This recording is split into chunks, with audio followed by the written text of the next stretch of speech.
네, 시청자 여러분 안녕하십니까. 좀 더 정확한 중국 경제 이야기 차이나 이코노미 채널 CC입니다.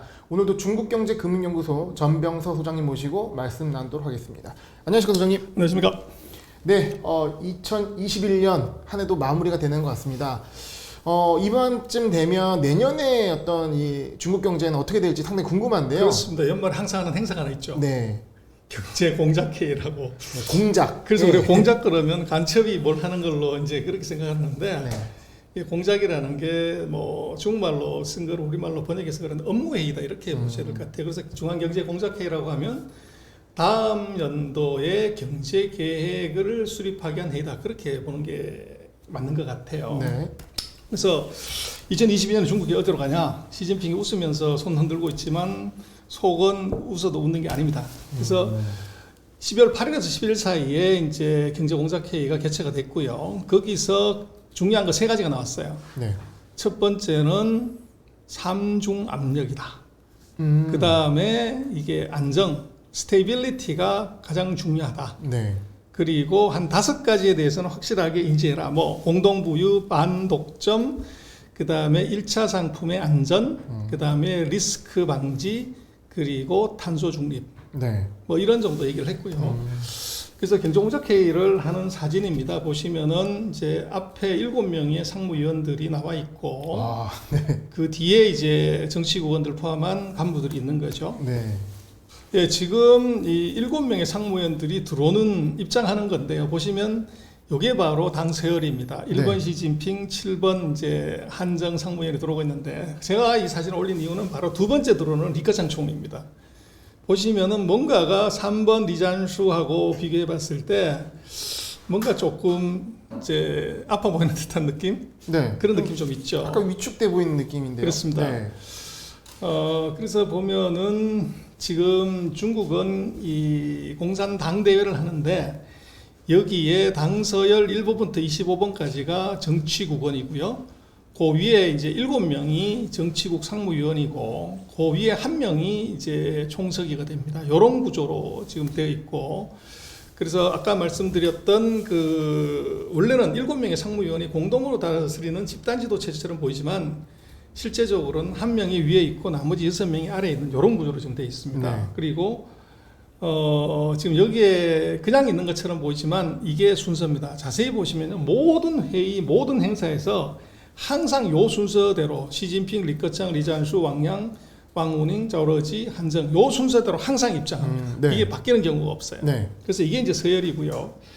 그 다음번에 25명의 정치국원이 있습니다. 이 사람들이 실질적으로 중국을 오퍼레이션하고 어떻게 보면 이제 중국이 당 중앙이다 이렇게 얘기할 때 그 중앙이 뭐냐고 그러면 이 25명을 얘기를 합니다. 그래서 실질적인 국가급 지도자다 그렇게 봐야 되고 그래서 그 7명이 들어왔을 때 이제 박수치는 모양이 보이고요. 보시면은 왼쪽이 시진핑 주석이고 오른쪽이 리커창 총리입니다. 하여간에 리커창 총리가 여러 가지 마음고생이 있어 보여요. 살이 많이 빠졌네요. 네네. 네. 컨디션도 좀 안 좋아 보이고. 그래서 이 회의에서 이제 리커창 총리가 내년도 경제에 대해서 국무총리가 지금 발표를 하는 거죠.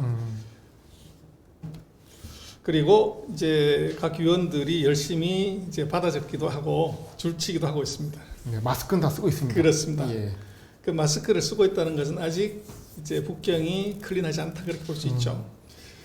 그래서 12월 8일에서 10일 사이에 이제 열렸고, 근데 재미난 것은 2012년부터 시작을 해서 중국은 이제 중요한 경제공작회의의 정책 기준을 어떻게 정하냐면, 먼저 25명의 정치국 회의에서 형세 분석을 합니다. 지금 경제 상황이 어떠냐, 이걸 분석을 하고, 그 다음번에 중앙경제공작회의를 해요. 거기서 정책의 디렉션을 정하고, 그 다음에 3월 달에 최종적으로 양회의에서 비준을 하게 되면 정책을 실행하게 됩니다. 그래서 우리는 1월 1일이 뭐 어떻게 보면 결산의 시작이지만 중국은 양회의 끝난 3월 달이다 이렇게 봐야 될 것 같아요. 그래서 통상은 보면 정치국 회의가 끝나고 난 다음번에 경제공작회의가 이어지는데 4일에서부터 한 11일 정도 시차가 있었어요. 2012년 이후에 10년간을 보면. 근데 이번에는 이틀 만에 바로 경제공작회의를 했습니다. 역대로 최단시간 내에 했고 그래서 2012년부터 16년까지는 주로 구조조정에 관한 것이 정책기조의 핵심이었는데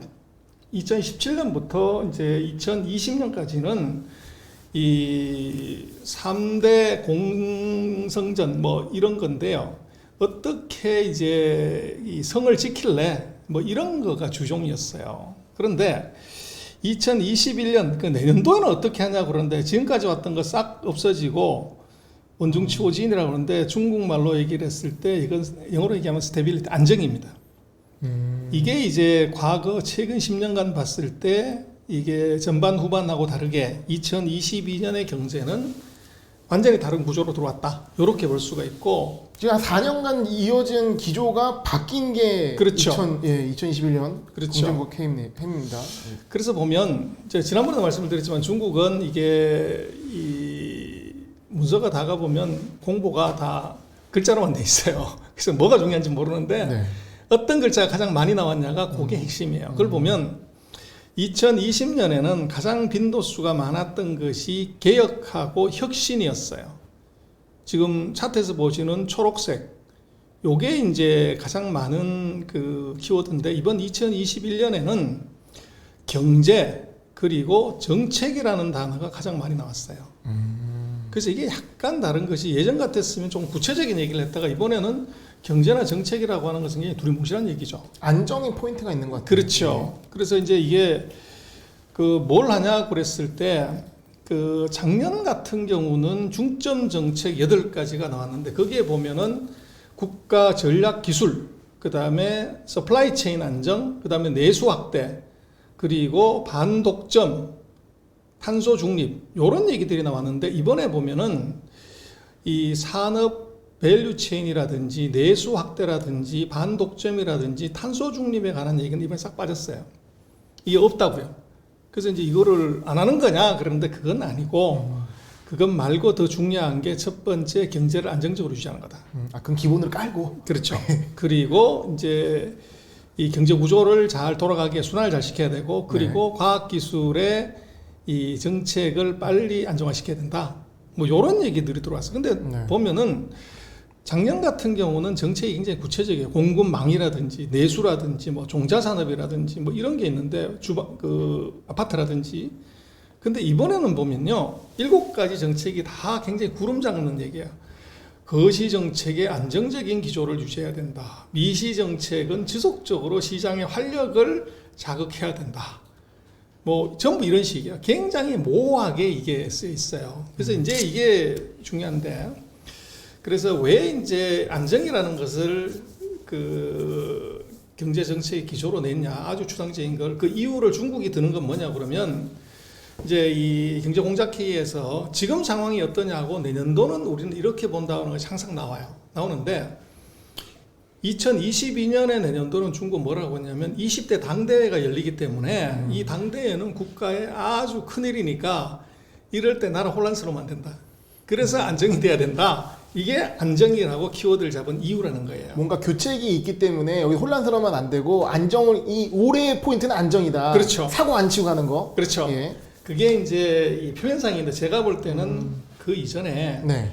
경제 상황이 어떠냐를 보면 삼중고가 있다. 수요는 위축되었고 공급은 충격을 받았고 경기 전망은 약해졌다. 코로나는 계속 지속되고요. 그렇죠. 그래서 실제적으로는 표면상으로는 아 내년에 큰일이 있기 때문에 지금 안정을 해야 된다. 이게 표면상이지만 실질적으로는 수요도 줄어들었고 공급도 잘 안 되고 있고 내년도 전망도 나쁘고 그렇기 때문에 안정화에 포커스해야 된다고 하는 실질적인 속내는 바로 삼중고다.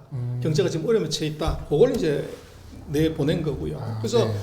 어떻게 할래 그러는데 보면은 2018, 19, 20, 21년에 보면은 2018년에는 경기의 하강을 막는 역순환 조절 장치를 이걸 강화해야 된다 이렇게 얘기를 했고 2019년에는 안정이 최우선이다.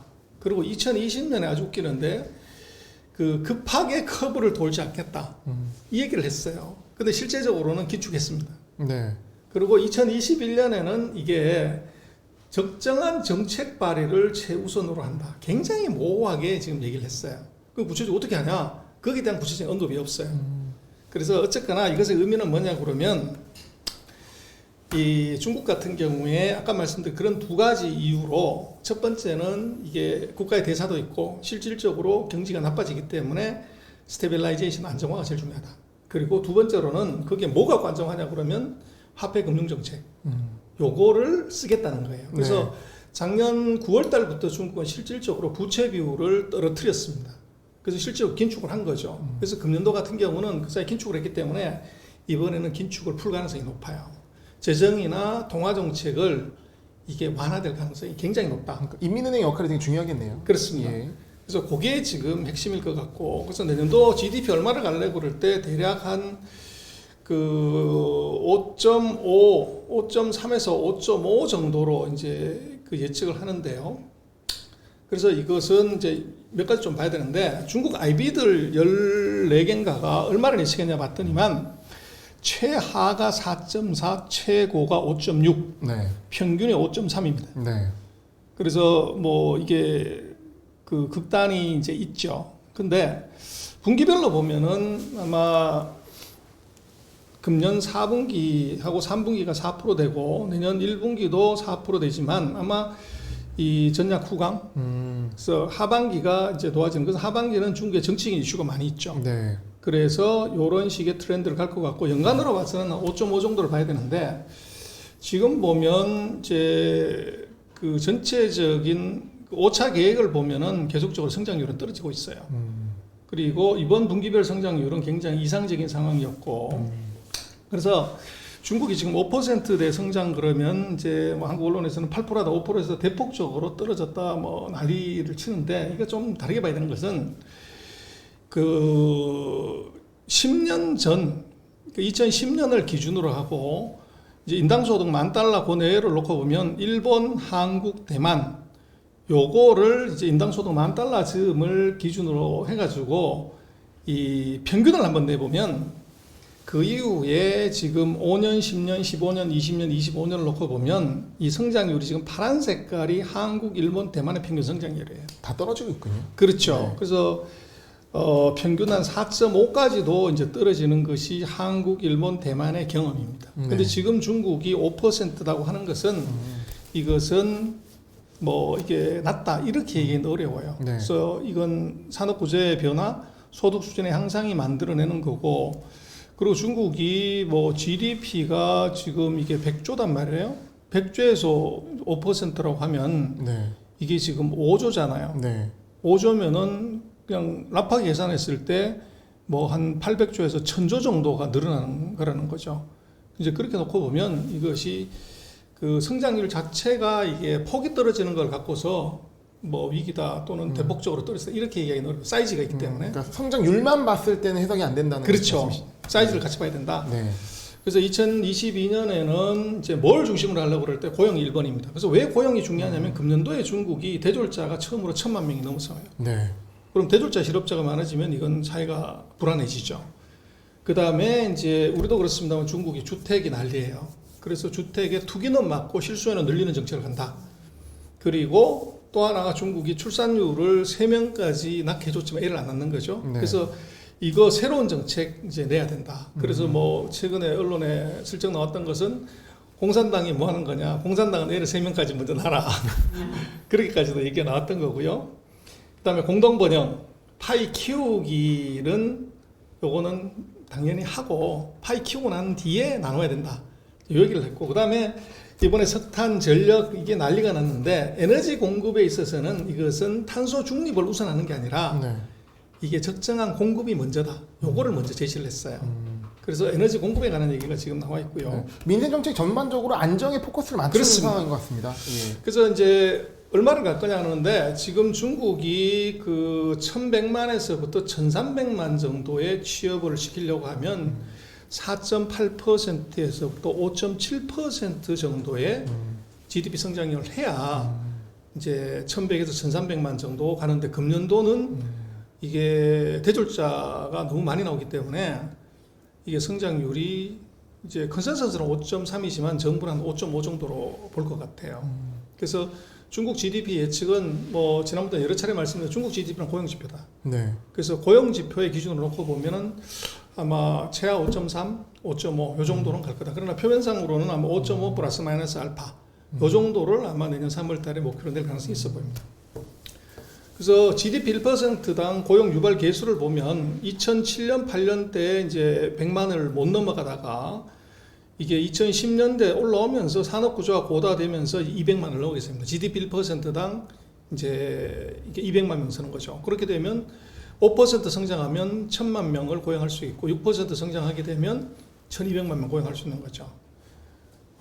그래서 이제 대학원생들을 최근에 많이 늘렸어요. 취직이 잘 안 되니까 대학원생들을 한 작년 같은 경우도 한 10만 명 정도도 늘렸고 금년에도 한 20만 정도. 그러니까 대졸자가 워낙 많이 나오니까 다 취업을 못하면 대학원으로 보내가지고 그렇죠. 좀 더 고급 그렇죠. 인력으로 키우고 그렇죠.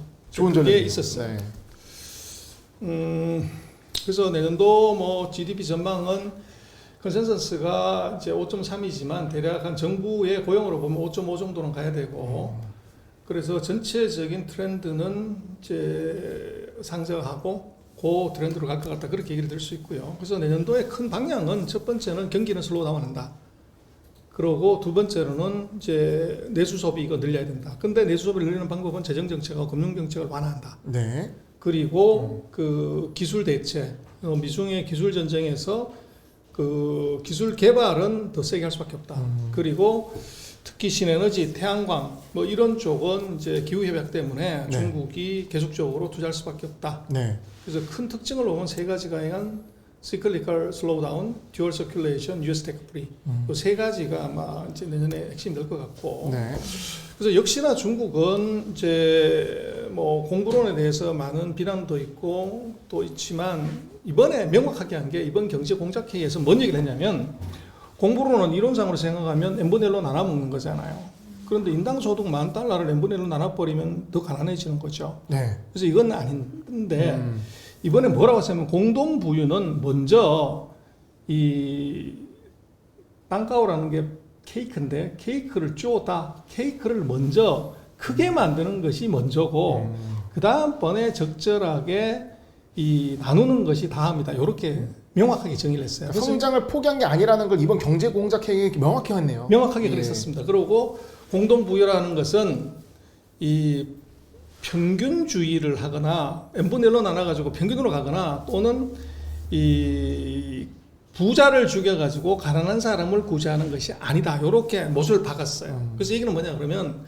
공부론이 서양에서는 이제 공동 빈곤론이다 이렇게 얘기를 하는데 여기다가 그 문건을 정확하게 읽어보면 먼저 파이 키우고 너무 극단적인 거를 그거를 조정하겠다고 하는 것이 공부론의 핵심이다. 기업가들 너무 떨지 말아라. 그렇죠. 돈 벌어라. 그렇습니다. 예. 그래서 2020년에 1만 달러인 지금 GDP 수준을 2035년에 2만 달러 가는 허리를 지금 잘록한 허리를 이 퉁퉁한 허리로 만드는 중산층을 대거 키우는 쪽으로 간다. 요게 이제 핵심이고요. 네. 그래서 지금 중국이 이걸 잘 해야 되는 이유는 중주국 함정에 지금 빠져 있다는 거죠. 그래서 여기서 한국, 일본, 독일, 미국, 태국, 말레이시아, 아르헨티나, 브라질 그 후진국들이 추락하는 걸 보시면 소득 수준 $10,000대에 태국, 말레이시아, 아르헨, 브라질이 다 추락하죠. 근데 중국이 지금 $10,000입니다. 네. 그래서 여기서 산업정책 잘못 가져다 보면 망한다. 그리고 탄소 중립도 마찬가지인데 지금 탄소 중립을 중국이 신중하게 해야 되는 것은 지금 미국, 일본, 독일, 영국, 한국으로 놓고 봤을 때 이 테이크오프하는 요 시점에 지금 중국이 들어와 있다는 거죠. 여기서 만약에 밑으로 먹으면 이건 이제 문제가 된다는 겁니다. 그리고 재정정책, 금융정책은 중국말로 되어 있긴 합니다만은 이게 보면은 통화정책이 유동성을 합리적으로 충분히 여유 있게 가져가겠다. 작년하고 똑같은 기조인데 거기다 플러스로 놓은 게 바로 여기입니다. 여기는 뭐냐면 통화정책 완화하겠다는 얘기입니다. 네. 그리고 재정정책의 경우는 그 효능을 제고해야 되겠다. 그 얘기는 재정을 더 풀겠다는 얘기입니다. 그래서 중국말이 어려운 게 해석을 잘해야 되는데 이게 숫자가 하나도 나오지 않기 때문에 그 표현을 보면은 굉장히 달라요. 작년하고. 그래서 그 글자를 보면 그런 식의 해석이 가능하다는 거고. 그래서 중국은 이제 2020년, 21년에 부채, M2 증가율, 뭐 대출 증가율을 다 떨어뜨려 놨어요. 그래서 2022년에는 이걸 약간 올리더라도 이게 크게 인플레이션 압력이라든지 이런 가능성이 별로 없다. 그래서 이제 갈 것 같고. 그래서 부채 비율 같은 경우도 지금 2021년에 이것을 지금 빨간색이 부채 비율인데 이게 좀 떨어뜨려 놨어요. 네. 그래서 2022년에는 부채 비율을 좀 올려가지고 경기를 부양하는 쪽으로 갈 거다. 그렇게 볼 수 있고. 그래서 지금 재정금융정책을 보면 전체적으로 다 이 낮게 깔아놨어요. 그래서 여기서 약간 올라간다고 하더라도 재정금융에서 인플레이션이 일어날 가능성이 대단히 낮다. 그래서 중국 정부가 아마도 이제 이 내년도에는 그 경우에 따라서 이제 재정도 확 늘리고 통화 정책도 완화 기조로 돌아서는 그런 그림을 볼 수 있을 것 같아요. 손이 좀 많이 가는 한 해가 될 것 같습니다. 그렇습니다. 예. 그래서 2014년부터 보면 중국이 재정 금융 정책은 먼저 지준율을 낮추고 이어서 1년 정기예금, 뭐 대출 금리 요거를 낮추는 그런 구조로 왔다가 지금 아마 2020년에도 보면 지준율을 낮췄고 대신 이제 1년짜리 MLF나 그 우대 금리 LPR을 낮추는 쪽으로 지금 가고 있어요. 그래서 아마 2022년에는 아마 지준율도 지금보다도 한 1, 2%더 밑으로 낮추고 그리고 아마도 중장기 대출 금리도 이것도 낮출 확률이 굉장히 높아 보여요. 그리고 여력은 좀 있잖아요. 다른 그렇습니다. 나라에 비해서는. 네.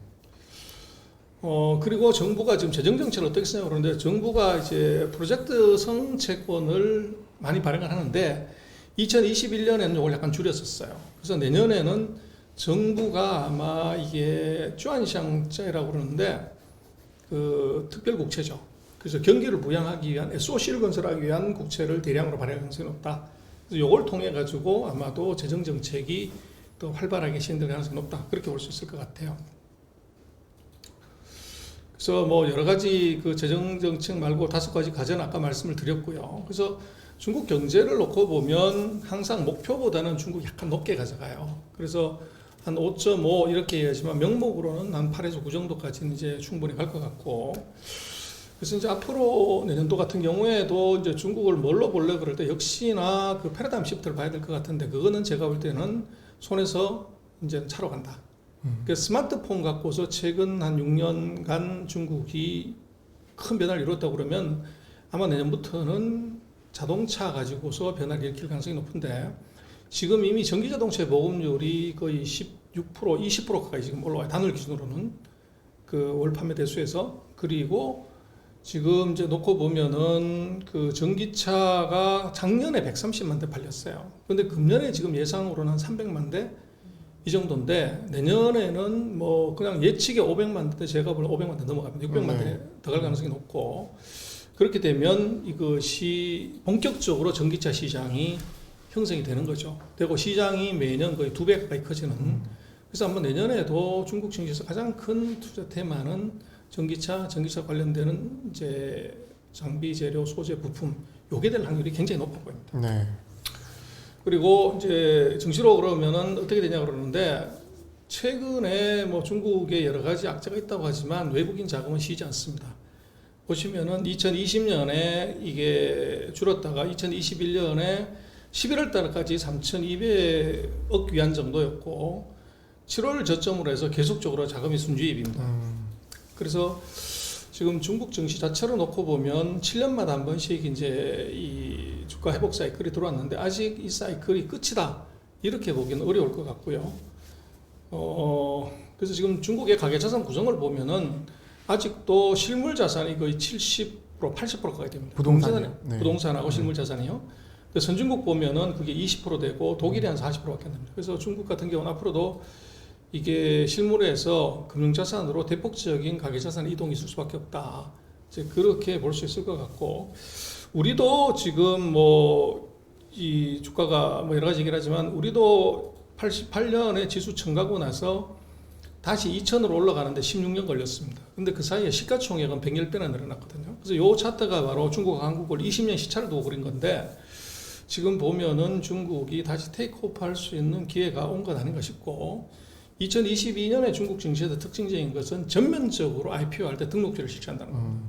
그래서 이 기업들의 자금을 조달할 수 있는 문턱을 확 넓힌다는 거죠. 그래서 얘기는 단순히 그것만 넓히면 소나게나 다 상장하게 되면 공급광이 일어나는 거 아니냐. 근데 그 얘기인데 결국은 좋은 점은 바로 그렇게 늘린다고 하는 것은 전제 조건으로 수요를 늘릴 수 있는 방안을 정부가 생각한다는 거죠. 첫 번째는 외국 투자가들한테 문호를 더 넓히는 가능성이 있고 그 다음에 이제 연기금들이라든지 이런 쪽에 어떻게 보면 이제 투자 비중을 이걸 높이게 해주는 것도 이제 얘기가 될 것 같고 그리고 부동산이나 이런 실물 자산에 대한 투기를 대대적으로 어떻게 보면 막아주며 돈이 이쪽으로 흘러 들어오게 하는 그 세 가지가 같이 있을 수가 있을 것 같아요. 그러니까 IPO를 등록제에서 허가제 등록제를 바꾸면서 공급이 늘어나는데 이에 대한 수요에 대한 조치도 함께 간다 말씀이시네요. 그렇죠. 네. 그래서 뭐 여러 가지 생각을 할 수는 있지만 지금 뭐 센티먼트는 중국이 굉장히 어렵다 그러지만 주식시장 자체로 놓고 보면 좀 다르게 볼 필요가 있다는 겁니다. 그리고 뭐 12월 달까지 들어온 자금을 놓고 보면 금년 중에서 가장 많은 700억 위안 정도 자금이 들어왔어요. 그래서 이거는 뭐 금년 들어서 월 기준으로는 최대입니다. 그래서 이게 뭐 중국이 어렵고 무슨 뭐 이게 헝다 문제 걸렸고 무슨 미국 제재를 받는다고 그러는데 왜 외국인 자금은 이제 최대로 들어왔냐? 이걸 우리가 좀 봐야 될 것 같아요. 그래서 중국에 대해서 정확하게 아는 것이 중요한데 그걸 잘 모르면 이제 계속적인 불안감으로만 떨지만 이 외국 기관들하고 지금 증시로 들어오는 외국 자금이 끊임없이 들어오는 것에 대해서는 우리가 좀 해석을 해봐야 되고 그 얘기는 뭐냐 그러면 한국 언어에서 얘기하는 많은 이제 부정적인 얘기들이 그게 다가 아니다 이렇게 볼 필요가 있다는 거죠. 네, 알겠습니다. 네, 2021년 공작회의를 보면서 중국의 내년에 경제상은 어떤지 전반적으로 체크를 해봤습니다. 작년에도 이런 시간을 가졌는데요. 올해 이런 기회를 통해서 내년 전망 그리고 작년에 우리의 전망은 어떻게 또 맞았는지 한번 살펴보는 시간이 됐으면 좋을 것 같습니다. 소장님 오늘 말씀 감사합니다. 네, 좋습니다.